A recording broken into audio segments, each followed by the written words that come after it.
Cargo hauling is one of my favourite activities in Star Citizen, and while it's yet to reach its intended final form, there's still something of a satisfying game loop for those that enjoy the playstyle.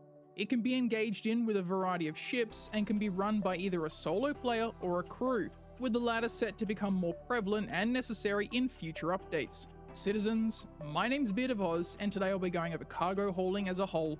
With changes just added and more still to come, I felt it was time to touch on it again.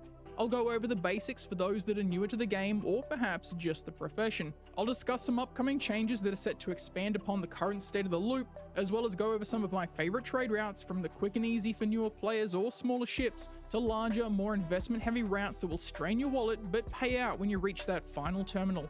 If you already know what's what, I've put time codes below for you to skip to whichever part of this video interests you. If by the end of this video you've learned something new, or even if you just like the cut of my jib, consider liking the video and subscribing to the channel for more content like this. Alright, let's dive in.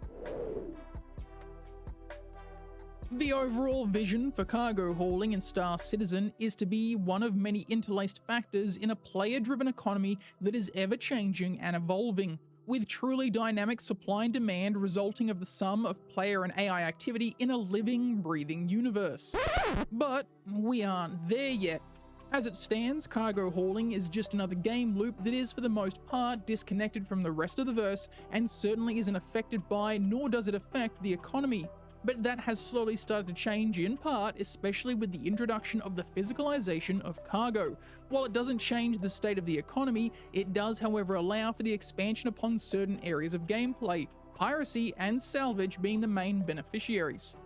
And as further updates and content are brought to life in the persistent universe, such as the addition of larger hauling vessels, not to mention the eagerly awaited second system of Pyro, the world of cargo hauling stands to become not only more engaging from a gameplay standpoint, but also more profitable, as this will see the expansion of supply and demand even if it isn't yet dynamically driven.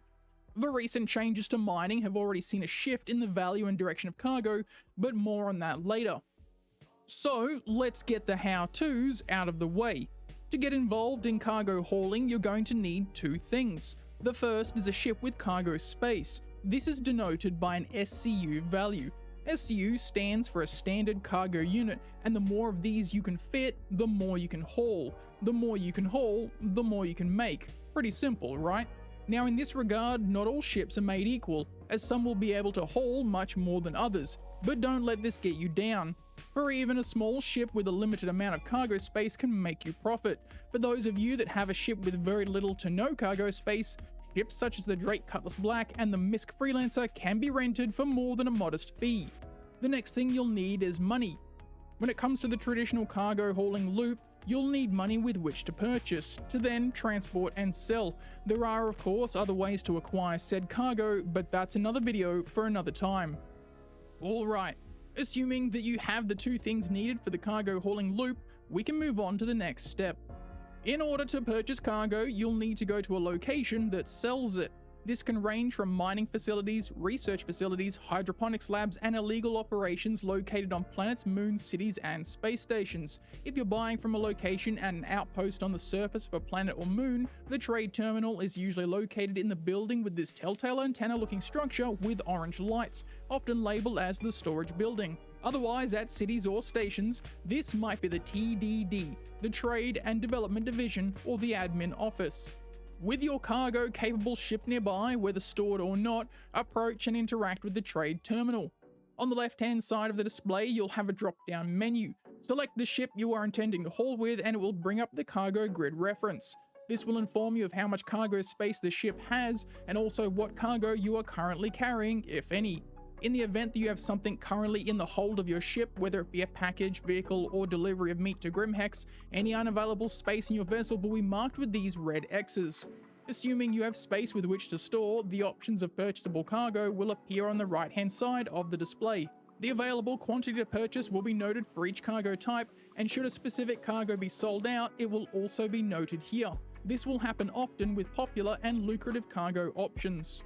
Using the slider, you can select a specific amount of cargo available to your cargo capacity and financial allowance, or you can press the arrow here to select the maximum amount of cargo attainable within the constraints of your wallet, cargo space, and the availability. Selecting buy will make the purchase and commit you to seeing this venture through. You are now financially invested in this activity. At the time of making this video, cargo is transported to the hold of your ship by the magical power of sheer will. But if you're watching this sometime in the future, perhaps you have to move it yourself or pay AI dock workers to do it for you. Now the hauling begins. Get in your ship and fly it to your destination. Much in the same way as purchasing, the selling of your cargo is done so at a similar terminal at a different location. Transport your cargo to that location, land your ship and approach the terminal. Much as we did before, you'll select your ship on the drop-down menu. The cargo contained within will be listed on the left-hand side. If the cargo entry has a padlock symbol, it cannot be sold at this location, whether because this location simply doesn't buy that commodity or you have obtained it by less than legal means. While not properly dynamic, there is a degree of supply and demand involved with some cargo types, so you may notice that the sell price of the cargo you're hauling is not quite as lucrative as it might have been elsewhere, or that the location will only purchase a certain quantity. As such, you may need to break up the amounts of commodity you're selling at multiple locations. Generally speaking, if the TDD purchases the commodity you're selling, they will do so in higher quantities, though perhaps not always at the best price.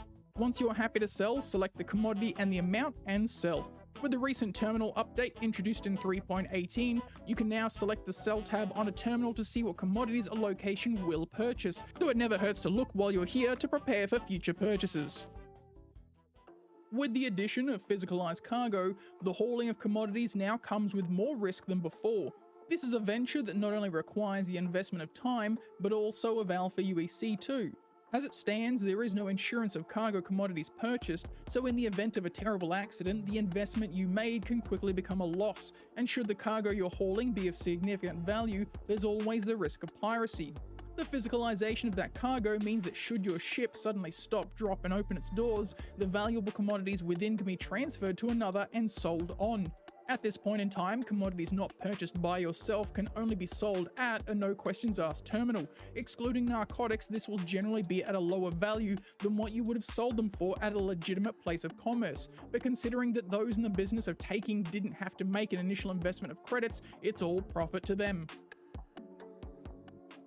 So now that we've got the what, why, and how out of the way, it's time for the important stuff, the wheres. Ultimately, a lot of preferred routes will depend on what ship you're running, how much money you have and are willing to invest, and how much time you're happy to spend doing the do.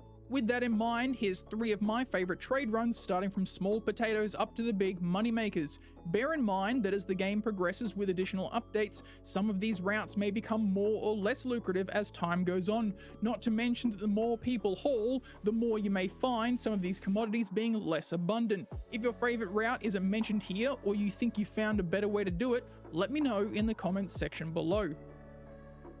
The first of the routes is a low profit one, true, but it also requires a lot less in terms of time and money investment. As such, the risk should also be lower, as while piracy doesn't discriminate, the profits gained from taking your cargo on this one would be low. Located in all regions excluding Hurston, you'll find these hydroponics labs. Here they sell distilled spirits. These are relatively cheap and the locations that buy them are generally orbital stations, so you don't need to spend as much time landing at a space hub and catching a train to the TDD. This allows for a faster turnaround and repetition of the loop. A favourite one of mine is Bountiful Harvest Hydroponics on Daymar in the Crusader system to Port Olisar, and if Port Olisar isn't buying anymore, Grim Hex in the asteroid band of Yella is also a short jump away. While this isn't as lucrative as others, the lack of planetary atmosphere and gravity makes for short work, and it's in my opinion a great starter loop for those low on funds or just starting out in the profession. The next is a bit more of a relay and works well for larger trading vessels. Locations like Rayarian Vic on Calliope is selling medical supplies. These supplies can be sold at the larger hubs like the TDDs, but also many mining facilities such as those that sell laranite or agricium. Generally, they'll have a limit of the amount of medical supplies they'll purchase, so the larger your cargo holding capacity, the more stops you might need to make. Locations such as mining facility Bezdek and Lathan on Ariel in the Hurston system, or Area 45 and 56 on Walla in ArcCorp are good options. Once you've sold the medical supplies and bought up minerals, you can return to New Babbage, land on the ice outside of the Commons, take the surface entrance and go to the TDD, skipping the transit system to sell your commodity. making you a tiny bit of profit and allowing you to start the cycle fresh.